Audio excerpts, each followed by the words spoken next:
Governo geral.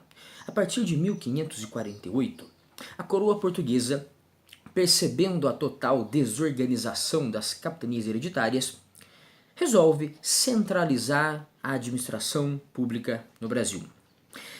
No último vídeo, relativo às capitanias hereditárias, falamos da sua desorganização e comparamos algumas capitanias.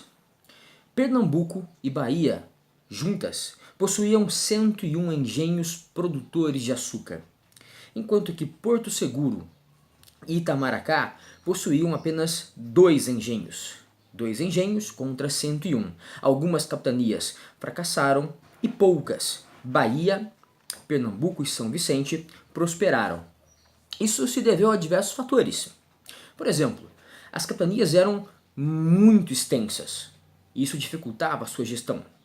Muitos donatários não possuíam recursos materiais suficientes para produzir, porque produzir demandava dinheiro, demandava capital. Afinal de contas, um escravo custaria em valores de hoje dezenas de milhares de reais. Então muitos capitães donatários não tinham esses recursos financeiros. Os nobres que recebiam deles as sesmarias, os latifúndios, também não tinham esses recursos em quantidade suficiente, e por isso essas capitanias fracassavam. Extensas demais, falta de recursos materiais, ataques de corsários, de piratas, revoltas indígenas. Os índios resistiam à conquista das suas terras. Enfim, a falta de comunicação entre as capitanias, a falta de troca de experiências entre elas, afinal um território continental como o Brasil, necessita de uma comunicação entre as suas unidades políticas. E não havia comunicação entre essas unidades políticas e econômicas, as capitanias. Logo, o erro cometido por uma capitania era repetido por outras.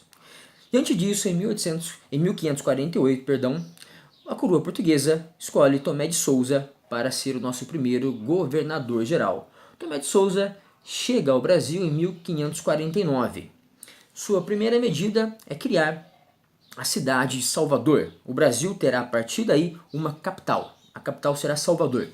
Tomé de Souza não governaria sozinho. Ele trouxe também consigo um ouvidor-mor, ou seja, um juiz superior, um responsável pelos julgamentos, pela justiça de modo geral no Brasil. Além do ouvidor-mor, veio o capitão-mor, responsável geral pela defesa das terras brasileiras.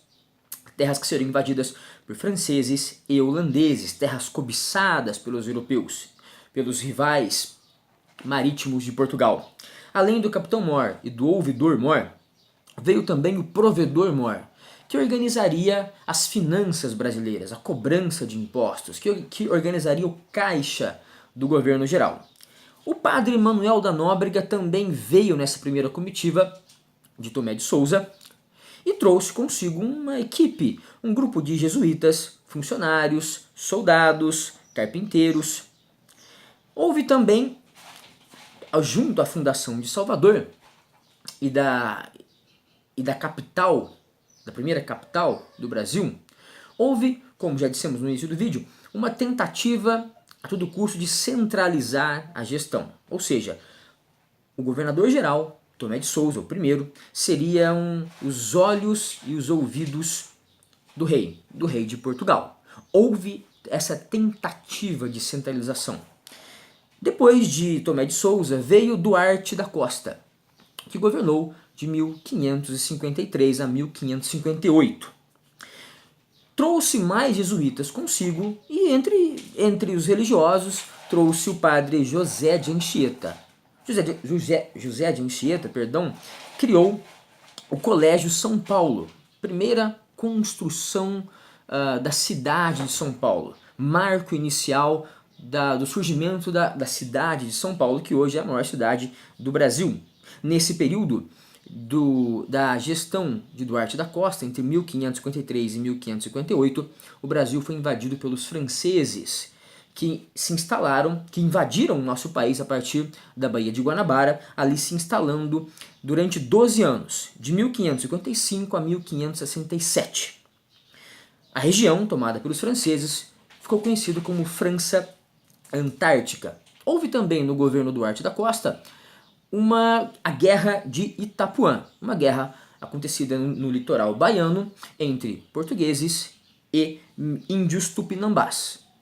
Houve um massacre, uma grande derrota dos tupinambás, que a partir daí foram escravizados de modo mais intenso.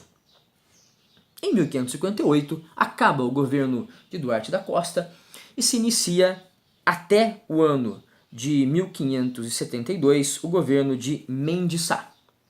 Mendes Sá, que terá um governo um pouco mais longo, marcará a sua gestão por um intenso combate, por um rigoroso combate às revoltas indígenas. Expulsará os franceses em 1572, último ano do seu governo.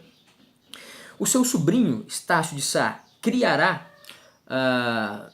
no Rio de Janeiro um forte na Baía de Guanabara, a mesma baía que havia sido invadida pelos franceses, e esse forte será um marco inicial da cidade de São Sebastião do Rio de Janeiro.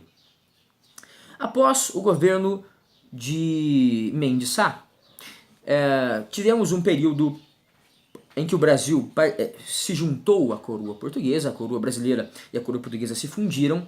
O Brasil passou a ser colônia da Espanha, a União Ibérica, que é um assunto para uma outra aula.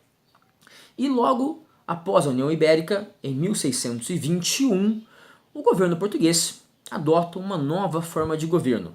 Ao invés de um governo geral, central, haveriam dois governos. O Brasil foi dividido em 1621 em Estado do Grão-Pará e Maranhão, capital Belém, e Estado do Brasil, capital Salvador. Assim, dividindo o território brasileiro em duas partes, o governo português almejava administrar e vigiar melhor o país. Além dessa tentativa de centralização, haviam as câmaras municipais.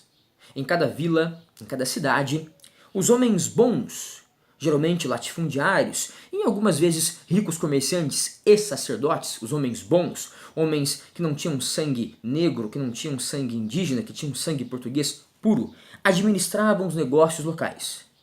Criavam e cobravam os impostos, cuidavam de obras públicas, determinavam quais os valores seriam pagos aos trabalhadores livres, ou seja, os seus salários, administravam a cidade de um modo geral. E frequentemente esses vereadores das câmaras municipais das vilas e cidades entravam em conflito com a coroa.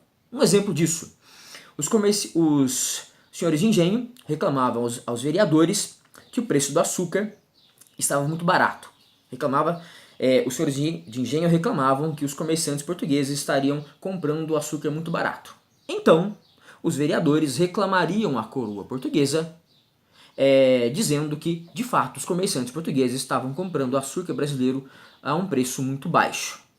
Então, as câmaras municipais acabaram sendo o início de uma força política local maior que entra em conflito com um governo geral que está muito longe, muito distante no território continental que é o Brasil.